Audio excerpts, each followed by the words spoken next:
Welcome to the Truth and Liberty Show, where trusted leaders bring biblical insights to important issues to help you stand for truth and effect godly change in our nation and in our world. Hello, everyone, and welcome to the Truth and Liberty Show. So glad you could be joining us today. On today's program, I want to talk about an issue that is not really talked about enough, I think, in public circles today, but that is of vital importance. And that is a subject that I would call the rule of law and civic discourse. You know, here in our country, in America, we are a constitutional republic, a republic that is built on the rule of law under God. Now, there's so much that I could say about that, but what do I mean by the rule of law? The rule of law is the concept that the law exists for a purpose and for a reason, and that it is to be honored, to be respected, and to be enforced without partiality and without corruption. Enforced not for the personal gain of the lawmaker or the king or the law enforcement officer or anyone else, but for the good of the public. Without partiality to who the defendant is in the case or any other material or information that is outside of the evidence in that case. But it's also bigger than that. It's that the apparatus and the power of the government should not be used for personal gain or to punish or reward people based on things that are not relevant to the application of the law. For example, I know that sounds like a lot, but we don't reward and punish people under the law because they're of a particular race, of a particular family, of a particular religion, a particular political party, or because they are in any other group or category that might be favored by those who are in power or opposed by those who are in power at the time. This impartiality and universal application of the law at all times is called the rule of law. Well, there's another part to this, which is that in our particular nation, we believe that the people have the right to govern themselves, right? I think it was Abraham Lincoln who said that it's a government of the people, by the people, for the people. We have a representative government. And so in our nation, it's always been understood that the laws are made by the representatives of the people through the processes that are set forth in our Constitution, which has been adopted by the states and by the people, right? There's order and there's process to the adoption of new laws, to the changing of laws, and so on. And you can even see this in our Constitution itself, where it says that the president has the duty to enforce the laws of the United States, right? To faithfully execute the laws is what it says. We don't want the president picking and choosing what laws he enforces and what laws he doesn't enforce, which ones help his friends and hurt his enemies. That's not the kind of nation we live in. That's called a banana republic. But there's another part to this as well, which is the idea that we can talk about, and we should talk about very freely, freedom of speech, freedom of the press, the issues of our day, our concerns. We have one side, we have another side, we have different viewpoints, and all should be considered and have the right and opportunity to engage in public discourse and public debate, and to speak to their representatives and address their concerns with them. But we, in this country, we don't solve our problems by violence. We don't solve our issues by force, by intimidation, and by fear. And I'm concerned that there has been, in America today, there has been a very serious degradation of the concept of the rule of law. That we no longer, first of all, we no longer understand it as a people. Second of all, we don't respect it and honor it. We think that many people in this country think that those who are able to throw the biggest fit, spend the most money, intimidate the most people, and so forth and so on, are the ones who should rule, who are the ones who should get their way. You know, last year in the presidential campaign, there were 2 assassination attempts on Donald Trump. One that missed blowing his head off by a millimeter or 2. Now we have riots in the streets over ICE enforcing the law of America. Notice these riots that are going on, they're not alleging in these riots that anybody's constitutional rights really are being violated. I mean, they are, but it's not a serious allegation. This is Immigrations and Customs Enforcement who are coming in to arrest and detain people that are suspected of violating our immigration laws. Under the law, they have the power and the obligation to do these things. We have these violent riots, though, taking place with cars being burned, windows being smashed, graffiti sprayed all over the place, actual ICE officers now being shot. We have a case in Texas where 10 ICE officers, or an ICE officer was, a group of them were attacked by 10 people. One of them was shot and put in the hospital. We have other instances of violence against immigration officials. We just heard in the news recently that the Director of National Intelligence has referred to the Justice Department the situation for investigation and charges where warranted, the situation where Barack Obama, the sitting President of the United States, with his Attorney General, his national security advisors, in collusion with the Hillary Clinton campaign, colluded to create a Russia collusion hoax. Let me just take a side trip here and tell you, this ought to be outrageous to every American, even to Democrats, that a sitting president of the United States would create a lie, a false narrative, doctor up a dossier in order to bring these charges against someone running for president of the United States, to marshal the intelligence apparatus, the Justice Department, and the power of the United States Congress against him to stop him from winning election, all based on a lie that he knew was a lie, and they all knew was a lie. You have collusion accusing someone else of collusion. Once again, we see the Marxist tactic of projection, where they accuse you of exactly what they are guilty of. But it doesn't stop there, folks. Let's look at some of the examples, going all the way back to 2016, when we had an A-list comedian in this country hold up a mock, bloody, severed head of Donald Trump. Do you remember when Trump was elected and we have these women's rights marches in the streets where they were actually wearing hats on their head that were images of female vaginas? We have students screaming into the air, and they have to be given safe spaces at school and work with puppies and coloring books because they can't control their own emotions, because they can't deal with the fact that, oh, the other side won an election. We had riots in the streets after Donald Trump's win in 2016.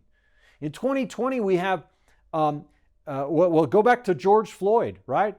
You have Black Lives Matter and Antifa rioting across this country in 2020, burning buildings and cars, taking over entire downtown areas, costing billions of dollars worth of damages, assaulting police officers, sending police to the hospital, fabricating weapons and other things like this in these marches. We have, when you have people nominated by the president to the Supreme Court of the United States, these leftists show up at their homes, demonstrating, intimidating them, coming onto their property.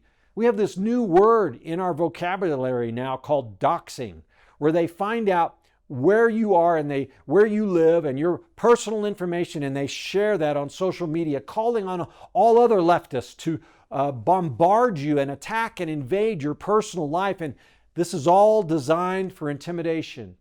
Do you remember when Brett Kavanaugh was nominated to the Supreme Court of the United States and the demonstrators surrounded the Capitol, and they actually went into the hearing room where a hearing of the United States Senate was underway, shouting and screaming and yelling things and profanity and all this other stuff?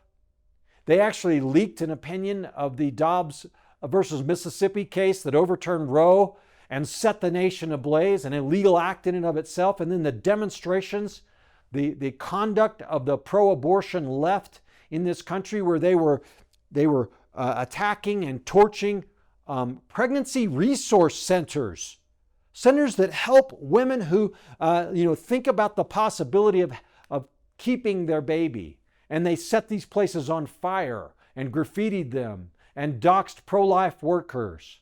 Unbelievable. Do you remember Donald Trump's State of the Union address where all the Democrats dressed in white and other stuff, and they stood up and turned their back on the President of the United States as he addressed the nation? Do you remember when Nancy Pelosi tore up her copy of his State of the Union speech? Do you remember in Trump's recent address, joint address to Congress, I say recent, I think it was in February or so, anyway, of 2025. It wasn't a State of the Union because it had just been inaugurated. But Al Green, a congressman sworn to uphold the Constitution of the United States, stands up in the middle of the proceedings, shaking a cane and yelling at the president, interrupting his speech, had to be removed by the sergeant at arms. How about Elon Musk and Doge? The Department of Government Efficiency, where they're reviewing the expenditures and processes of the federal government to make them more efficient, to eliminate fraud, waste, and abuse. And the left absolutely goes apoplectic. They attack Tesla dealerships, Tesla cars. Why? Did Tesla do something wrong? Do the owners of those dealerships and cars, did they do something wrong? No, they didn't. They're just furious at Elon Musk that he might dare to expose the wickedness in our government, the waste, the fraud, the abuse, as they vandalize these people's private property. And now we have the No King movement and ICE. We have congressmen, congresswomen showing up at immigration custom detention centers demanding that they be let in, sneaking in past the guards, these unbelievable demonstrations. We have Congresswoman Maxine Waters in Los Angeles actually publicly confronting National Guard troops, saying on camera, "What, are you going to shoot me too?" And they're lying about there being no violence in these demonstrations. We have other congressmen trying to take over the press conference of Secretary Kristi Noem, a congressman showing up there trying to take over the conference and stage these things. When the Doge was exposing the unbelievable expenditures by the USAID agency, you remember millions of dollars for Sesame Street in Iraq, or condoms in Gaza, and LGBT training all over the world, and all this other unbelievable waste of taxpayers' resources. And you have congressmen and women showing up at the USAID office demanding to be let in because they want to do their own so-called due diligence or oversight there.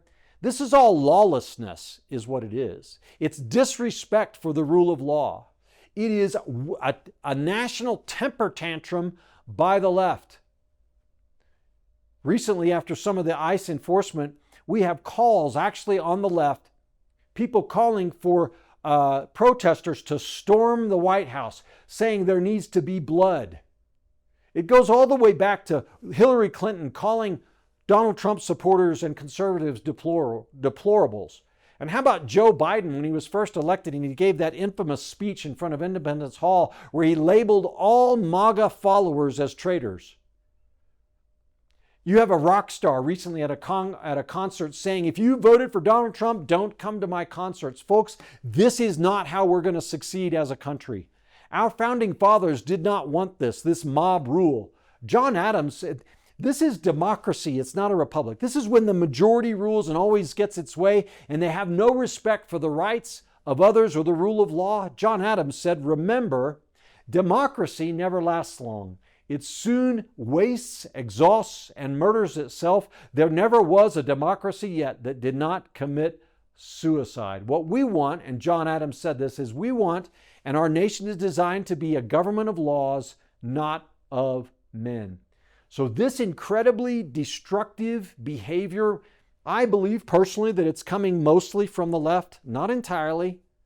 The vitriol and sarcasm and anger and hatred by conservative pundits is also often more destructive than it is helpful. But this has to stop, ladies and gentlemen.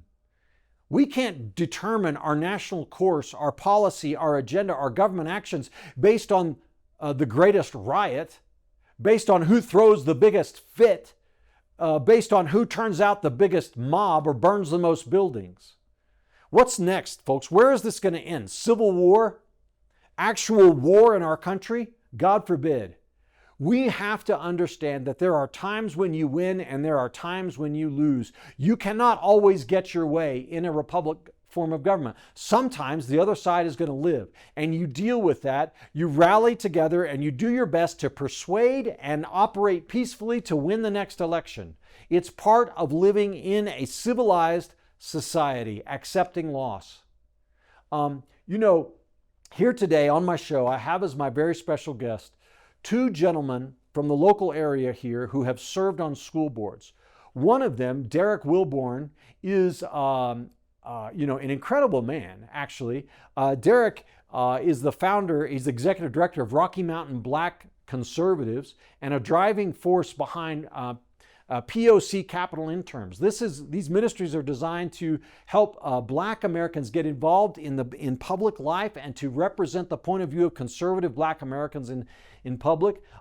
He is a sought-after speaker and a presenter. He's got a Bachelor of Science degree in marketing and a Master's in Business Administration. He's a longtime upstanding citizen of our local community, and he recently ran for school board in a District 20 in Colorado Springs, and he's going to tell you what has happened to him because he dared to read an excerpt from a sexually explicit book that was in the school library in District 20 in a candidate forum to make the point that we've got to get this garbage out of our schools and what happened to him when he did that.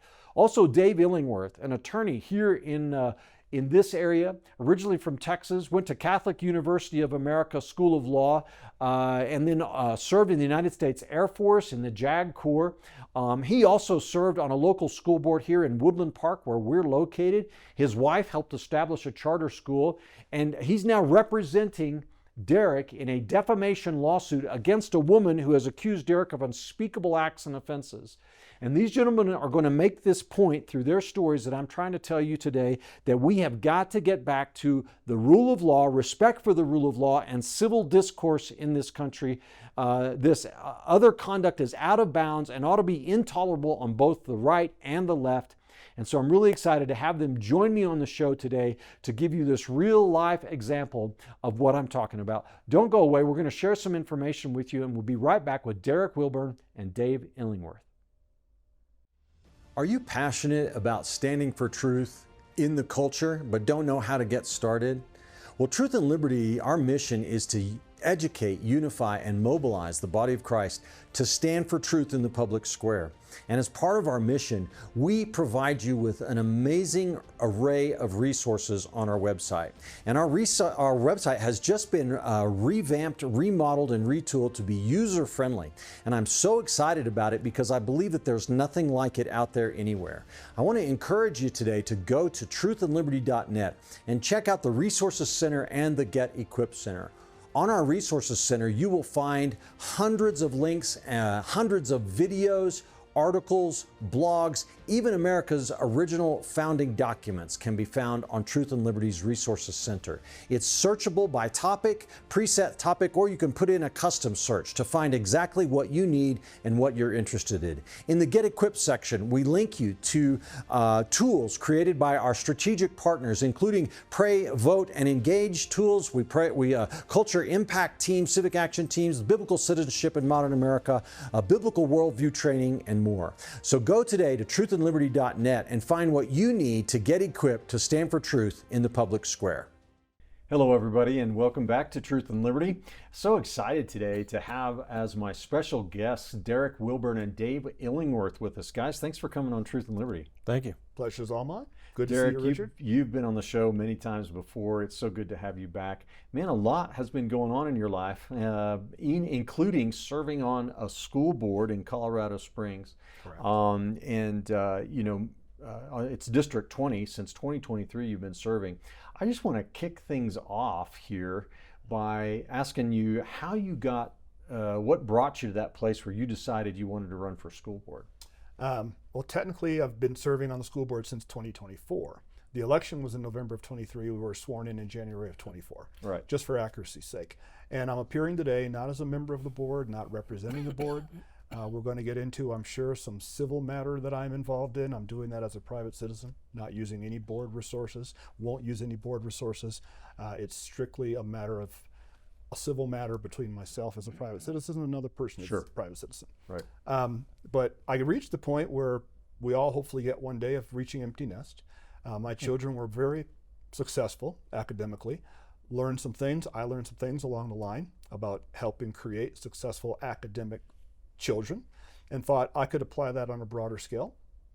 As you know, and we'll probably talk about later, I spoke in a video that went viral in a way that I couldn't have possibly predicted. Nobody could have. Where I am strongly against the introduction of things like critical race theory into our schools. I don't think it's beneficial. I want to focus on academic excellence, and said I've developed a skill set over the years and over the course of my life that I think voters would appreciate, and the voters proved me right. Yeah, so you saw what was going on in the school district there, some of the things, and you decided you were going to get involved and make a difference. Well, Dave, you're with us today. Now you're serving as Derrick's attorney in the civil lawsuit that he was talking about, but you also served on a school board right here in Woodland Park, Colorado. How did that happen? I had young children in those schools, and in 2021 became aware of some of the issues that were plaguing the Woodland Park School District and other districts across the state and the nation. And I wanted to make sure that the schools were focused on teaching the kids and not indoctrinating them. And that was quite a phrase back in the day, was, education, not indoctrination. But that was true, and that was a real issue at the time. Yeah, there was a particular teacher in the school district, if I know your story correctly, who had announced that she was going to be teaching Black Lives Matter material to the kindergarten. And that kind of stoked your fire, I guess. I read a column in the Colorado Sun she published in 21 saying she had, in fact, already taught it to the kindergartners. And I had at least one child at the time who was a kindergarten.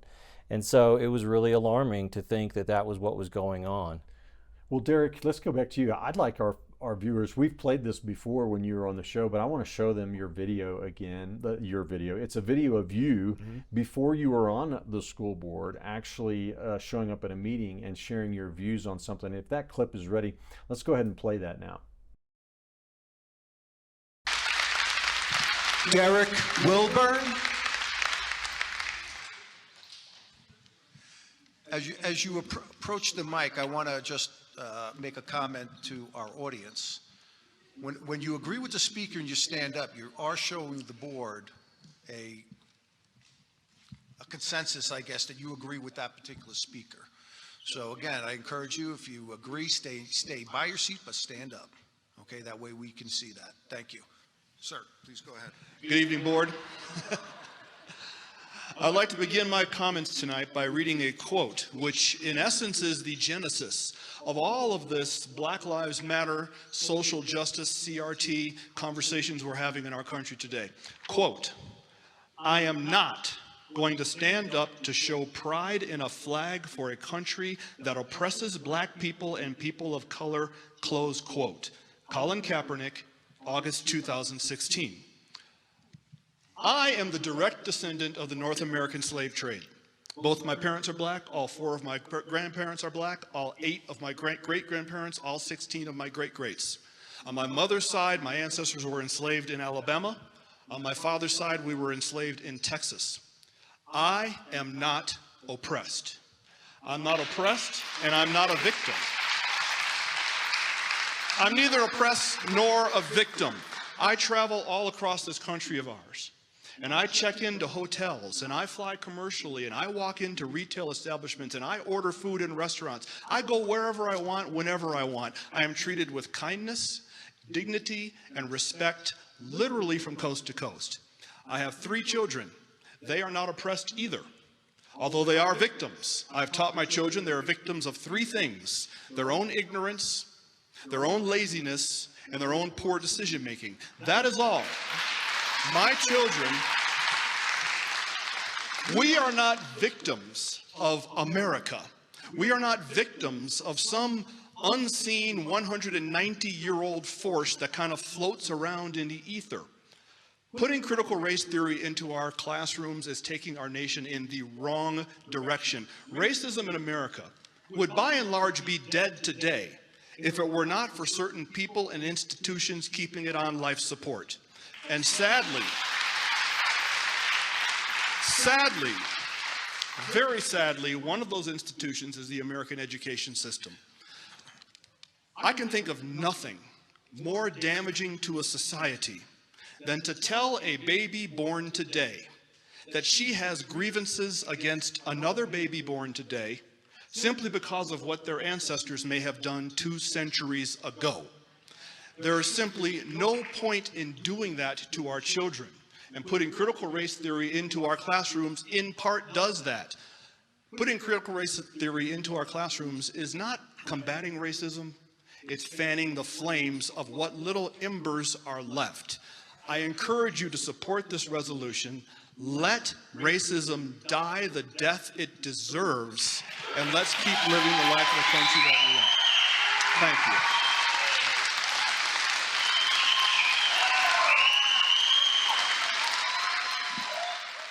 Powerful clip from 3 or 4 years ago. Actually, that went viral, didn't it? It went all over the world, I think. I found out fairly recently that that was one of the 5 most clicked on and watched videos in the world for nearly 18 months. Wow.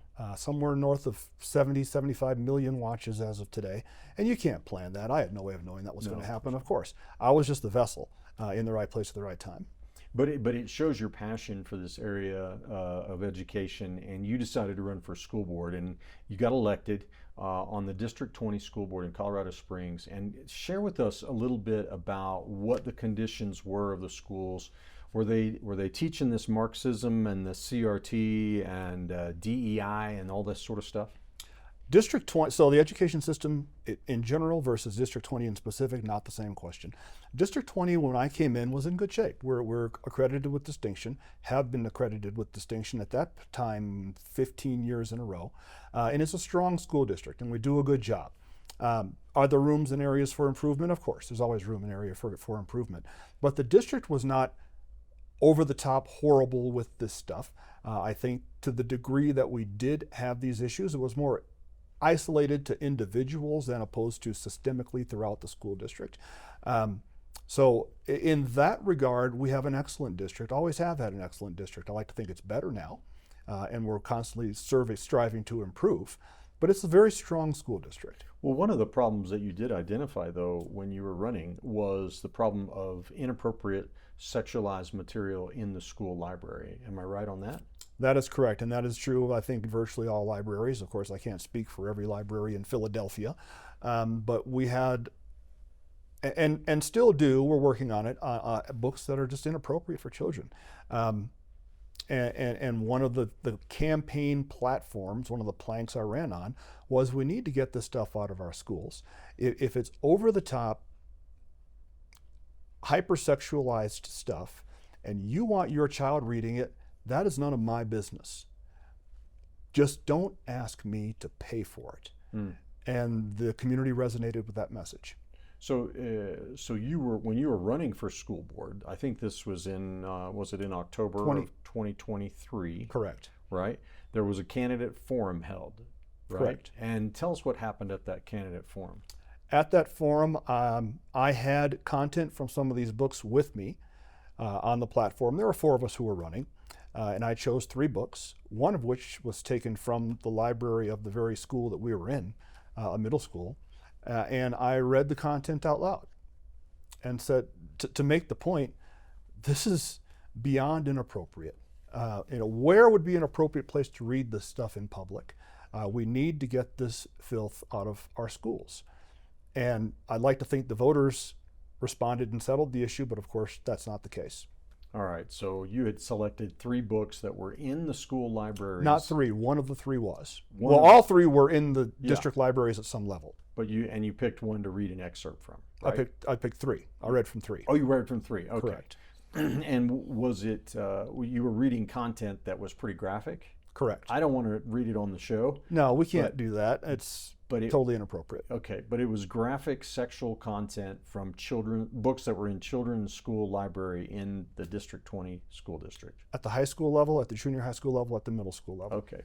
All right, well, something else, before we get into the rest of this, I want the audience to understand what you did before you read the content, right? You said something to the audience. We've got it. I think we can show this on the screen, but you forewarned them about the nature of what you were about to read from the book. Is that right? That is correct. Okay. I don't use. Well, let's just show it, and then we language. can. And here's what you said, according to, and I took this from your lawsuit, okay, that you have filed, that we're going to talk about in just a second. But you said, "I do not curse. I'm going to speak some words now that have not come from my lips in 30 years, and I apologize in advance, ladies and gentlemen, for what you're about to hear. These are books currently available in District 20 libraries. Please forgive me in advance." Okay, so All true. all right, and so you read some excerpts from these books, and what happened after that?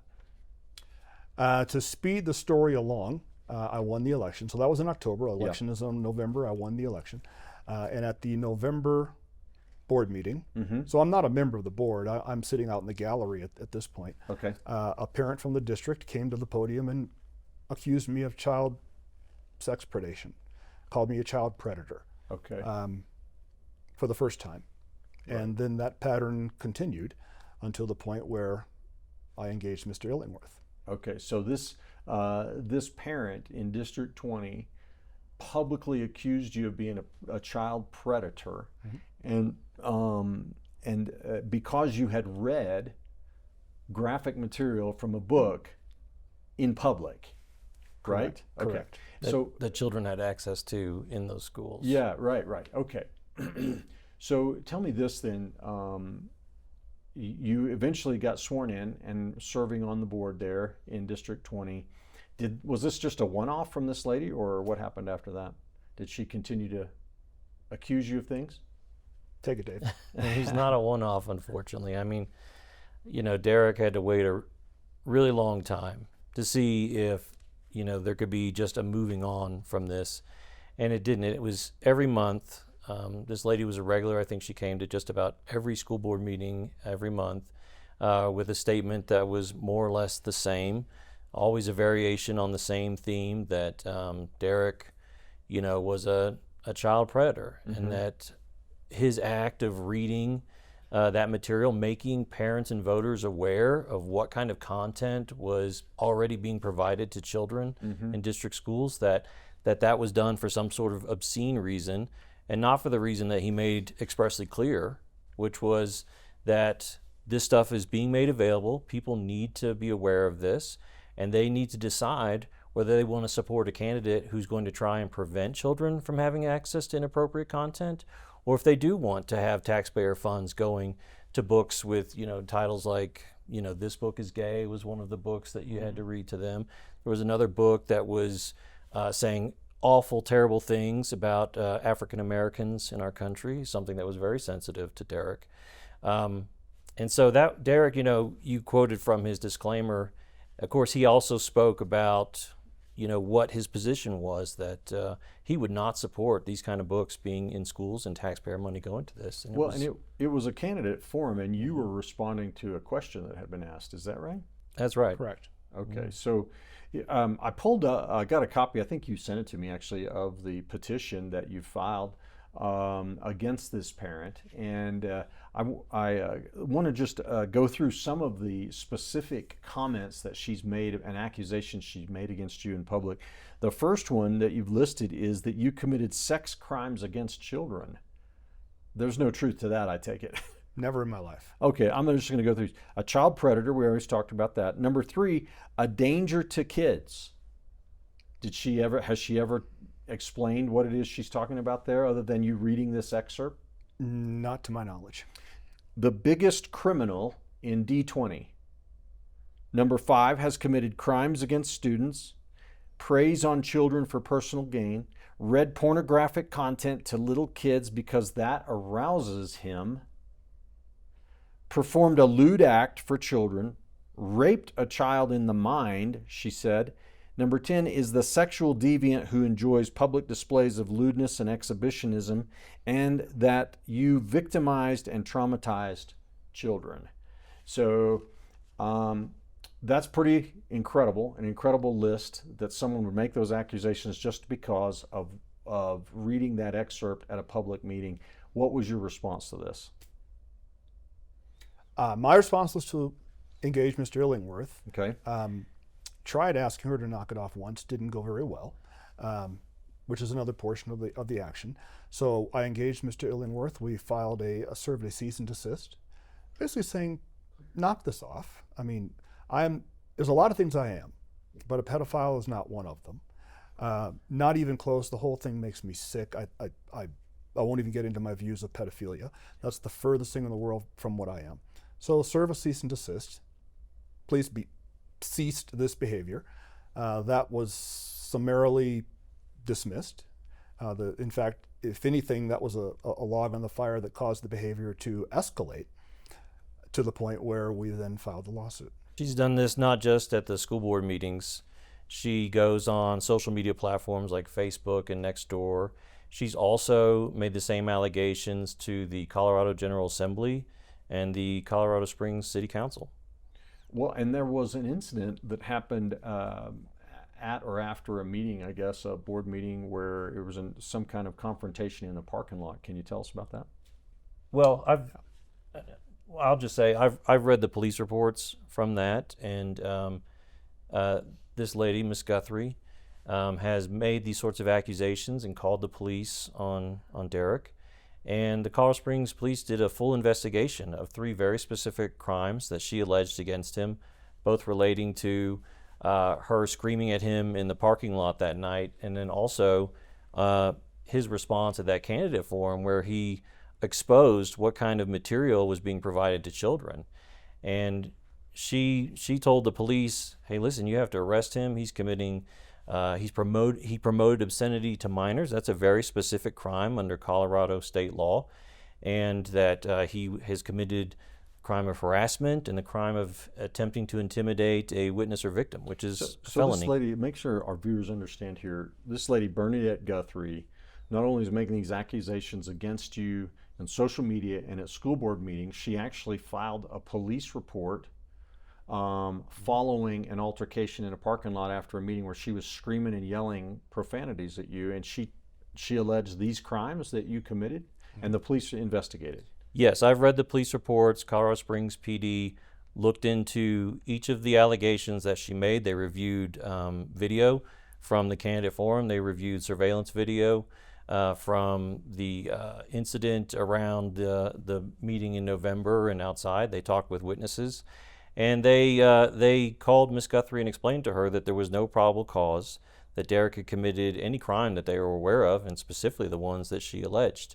But despite her knowledge that police had cleared him, she continued over the next 12 months or so to reiterate and repeat these same outrageous claims. So the police said there's no crime been committed by Derrick Wilburn here, but she didn't go away. She kept doing this.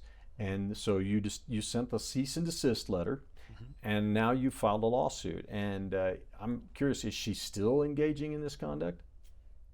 She's quieted down a little bit and changed her tune a little bit. Not entirely. I'll tell you this. We had an important victory in the lawsuit in the district court in El Paso County, and they actually contacted her for comment, the Colorado Springs Gazette, and in the article I read, I think she defamed him all over again, where she again accused him of reading pornography to children. And, you know, Derrick had to expose some tough stuff, and some of it may have been a little R-rated, but it was not on that kind of level. Well, I guess just for fairness' sake, Ms. Guthrie's daughter was with her in the audience at the candidate forum, 11-year-old or so daughter, and that's where the reading to children thing comes from, I guess. But you weren't aware of that, I take it. From my vantage point, I could see who was in the audience, and that discussion, in my estimation, is entirely fair. Was this the right thing to do? Was this the wrong thing to do? That's a fair discussion. Did I do it for the purposes of personal gratification? Did I do it because reading things to minors somehow arouses me? Is a completely separate conversation. Well, here, it's interesting, isn't it? And it's an outrageous and false accusation. Beyond. Yeah. Beyond. Well, here's the thing. these folks are saying, now I'm not saying Ms. Guthrie agrees with this, but the liberals and the progressives and the leftists are saying this stuff ought to be in our school libraries. This pornographic, salacious material ought to be there. But when you say this is indecent and inappropriate for minors, they say, oh, you're just exaggerating and blowing things out of proportion, right? And so then when people come to a board meeting and say, this is what's in there, then they say, oh, you can't read that in public, that's inappropriate material. Is that a catch-20? Is that a double standard, Dave? Yeah, I think you're right. That is a catch-22, and that has plagued parents all across the nation who have tried to bring these issues to light. It's not unique to D20 or Colorado. You have parents who come to these school board meetings and say, nobody believes me, I'll quote to you. And then you have school boards that try and shut them down and say that they're being inappropriate because it's a public setting. And the cold hard fact is they're exposing what's already there, what children have access to, what the schools are providing to children with taxpayer money. And if you don't quote from it, you're called a hysteric who, like you said, is blowing out of proportion. If you do quote from it, you can be called even worse things like what has happened to Derrick here. If you don't read it, then you let them get away with saying, oh, it's not that bad. But if you do read it, then you're a child predator and being indecent. Is that pretty much it? That's kind of it. Or the argument that, look, if you don't want your child reading it, fine. Just you can restrict access through the school system. Don't let your child read it. But that doesn't change the fact that the taxpayers of this school district are still providing it. Well, and I'm gonna debate a little bit on this, and let me know. Feel free to give me your candid answer. But even if you have some system set up in the schools where parents consent to their children checking it out, what if we said, oh, it's okay for a child to go buy a pornographic movie as long as his parent consents? Isn't there some level where the protection of the child we ought to say, this stuff shouldn't even be accessible at all? The private citizen part of me says yes. The school board part of me says... Well, you're not here representing the school board. That's true. Okay. To what degree can we be the parenting police? Of course, I agree with you. I don't think that it's appropriate for children to sit around with this type of material. But if you as a parent do, I can't run your family and household. Okay, well, this is just Richard Harris on Truth and Liberty. My opinion is that stuff shouldn't even be accessible because it's inappropriate and harmful for children. Dave, what do you think? Well, I think traditionally you see that the state has some interest in protecting children. We all believe that children belong to their parents and parents should direct their education and their upbringing. But there are limits. We do have laws against child abuse. We do have laws against what minors can purchase and what minors can use and possess. So that's a line for the informed citizens to draw when they make their laws democratically. And we have to recall that in Colorado, these school boards, they're elected positions. Mm-hmm. This is how the voters get a say in how the education is being given to their children when they entrust their children to the public school system that their taxes fund. So going back to your case for a minute, Derrick, now you've had to hire an attorney to pursue this claim, and Dave's got a heart of gold, but he doesn't work for free. So you got to pay his bills. You've set up a fund, I think, for where people who want to help you out with this can do so. You want to tell us how they can do that? Actually, some friends set it up on my behalf, but let's call that the same thing. And they can. Not only can they go there, which is the URL is in the back of my brain. I'll bring it out in a second. We've got it. We can show that on the screen. That'd be great. But there they can actually read from the judge's order, from the judge's ruling on the motion to dismiss. They can click and see with their own two, hear with their own two. The comments that have been made at school boards, all that is linked right on there. So this isn't just a couple of guys overreacting to something that's fairly minor and trivial. I'm loved also. I have a wife. We just crossed 31 years last month. That's awesome. I've got 3 children, 2 sons and a daughter, and they have to sit and watch their father be called a pedophile. Mm-hmm. And this isn't, they're not immune from what their dad goes through, just like I'm not immune from what they go through. So it's been painful. This isn't just me being vindictive and I just want to silence a parent. You're free to speak out, and you should speak out. That's why we have public comments during our school board meetings. But there are lines. And you know, in today's media, guys, you see this where you don't have to prove anything. You just make the accusation. It's on the internet, and it must the be media true. runs with it. Oh, so-and-so has been accused of such and such, and according to reliable sources, blah, blah, blah. And you never know for sure whether it's happened or not. It's good enough to ruin their reputation. I mean, what Derrick is suffering through is something that is so hard to be at the eye of the storm in, because Derrick is suffering through the thing where if even a hint of this stuff gets attached to your name, your entire life, your entire business, your entire world can collapse around you.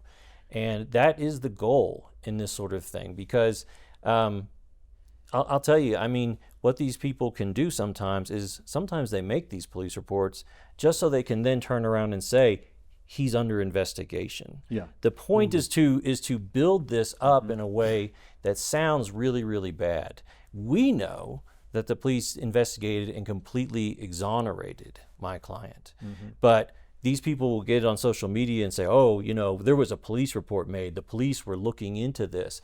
And they try and use that to further fan the flames of suspicion, hysteria, and accusation. Okay. And that's what they work on. It's a global whisper campaign, and it happens in school board meetings. It happens on the internet. And it can be without ceasing. And that's why we had to stand up, because like Derrick said, we sent a letter saying, are you aware that you're defaming him, that this is very serious and this has got to stop? And that was publicly thrown in the trash by this lady. And so we had no choice but to go ahead and make this difficult decision to defend Derrick's reputation, to defend his family, his good name, or to let it just happen, to let his character be destroyed, his reputation be savaged forever. That it was never going to stop. It was an endless campaign. And one thing I'd like to add, Richard, is you mentioned that some of Derrick's friends have been trying to help him out in this cause.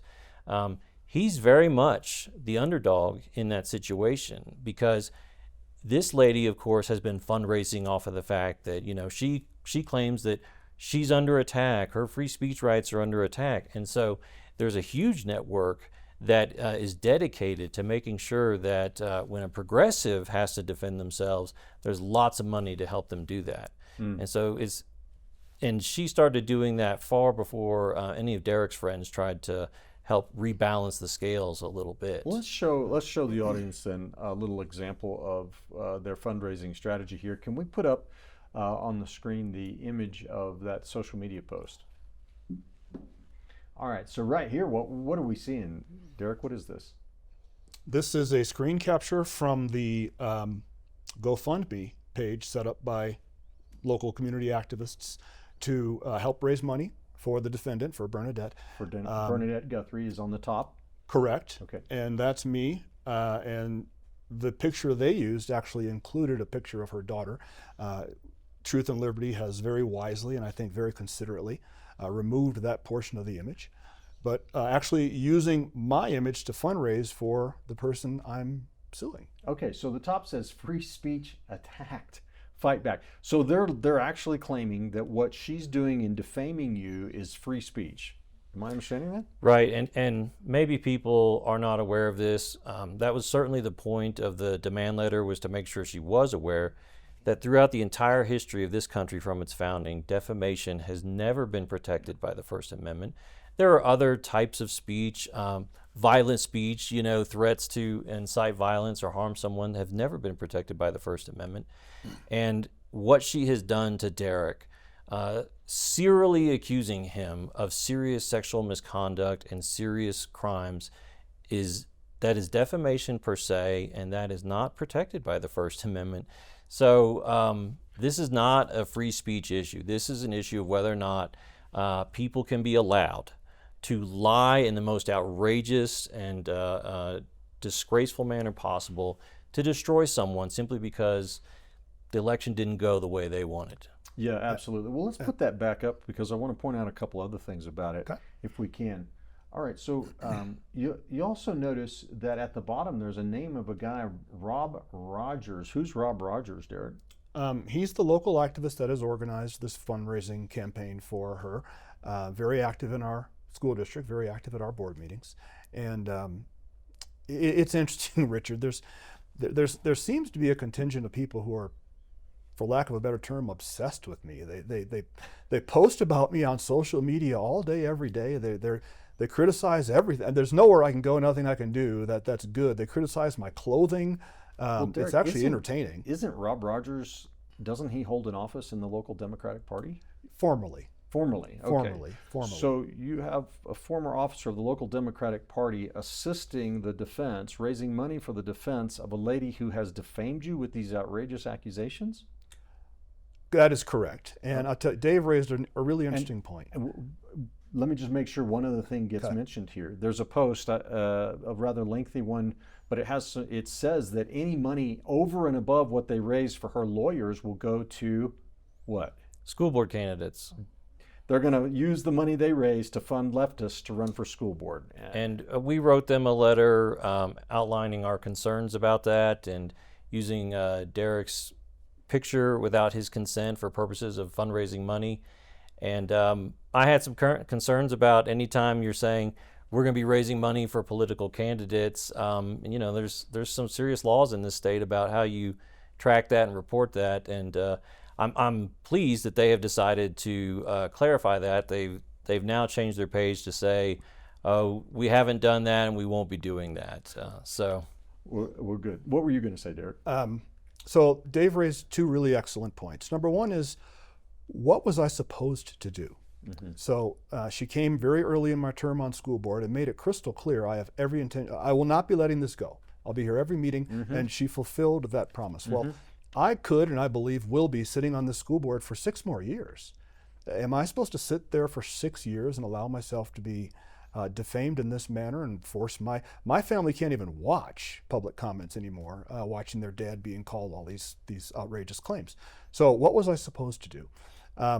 The cease and desist order was served, and people can see this. The link is on my fundraising page. She comes to the school board meeting, the next school board meeting, and reads the letter out loud, or a portion of it, and then says, "I will now proceed to retract everything I've said about Derrick Wilburn that is not true," and stands there in pin drop silence for 60, 90 seconds, which in a setting like that, that's a long time. Sure. So in other words, everything I've said about him is true. Yeah, he so is she pedophiliac. He doubles down on the false. Yeah, the line. he does enjoy doing these sorts of things for children, and just doubled it down. You know, I'm really concerned about these tactics of intimidation that we're seeing. It's not just your case, Derrick. It's all over the country. And the effect that it's going to have on not just the policies that get adopted, but people's willingness to even serve in public office if they have to go endure these kinds of situations. I mean, serving on your local school board, it ought to be, I don't know about enjoyable, but it shouldn't be an absolutely horrifying experience, right? You're just serving your local community. Dave, am I right here? Is this something we need to be concerned about? No, I've seen the same thing in Woodland Park. I had somebody who I think would make an excellent school board candidate, somebody with a fantastic background, a father, somebody who's done teaching, that sort of stuff. And this gentleman said to me, I'd love to do it, but my family has to come first, and I worry, we know the attacks that come after anybody who's a conservative who gets involved in the schools, that it would just be too terrible for my family to endure, and I can't put my family through that. And I think that's not just limited here. I think you're absolutely right, Richard. That's happening all over the country in many different ways. Okay. Well, we're down to our last 2 minutes for the show today. I got a lot more questions, but I did want to put up the link again for your Give, Go, Send, I think is what it's called, your fundraising page there, Derrick. And if we could display that, that would be great. Remember, folks, you can find all the evidence you need there of this situation. And let me just ask you for a closing comment, Dave. Can you comment about how to me, the bottom line issue here is the rule of law, and that we can't allow our culture and society to be governed by riots, by violence, by threats, by intimidation tactics. There's going to be times when we agree and we disagree with what the government chooses to do, but it needs to be settled in civil public discourse and then by our elected representatives, and we have a reasoned response. This what we're doing now is just, if we don't stop it, it could be the death of our country. What do you think? I think that the rule of law is the greatest gift that the founders bestowed on us. It is the jewel of the American heritage, and it's what separates us from just about every other country in the world, is that it doesn't matter who you are, where you're from, how much money you make, that you deserve equal justice in the courts. And so we have always trusted our courts to be able to sort these sorts of things out and to determine who's right and who's wrong. And we need to stick with that. We need to protect and value those sorts of institutions and not devolve into mob rule and high-tech lynchings and things like that. It's destructive to everyone who's involved. Yeah. Derrick, last words. Thank you for the time. Hopefully viewers are getting a window into some of the things that do go on. I'm sure my situation is not isolated.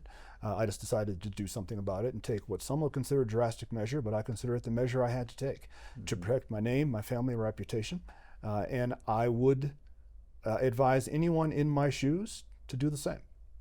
Well, thank you, Derrick. And folks, we can't back down. We can't allow the left to intimidate us and cause us not to do our duty to our country and to our communities and to our families. We've got to stand up for the truth, and we've got to stand against these tactics of intimidation and fear that the left is throwing at us. And we're out of time on today's show. I want to thank everybody for watching and remind you about our free product giveaway today. It's Andrew Wommack's booklet called What is Truth? And boy, do we need to know that answer to that question today.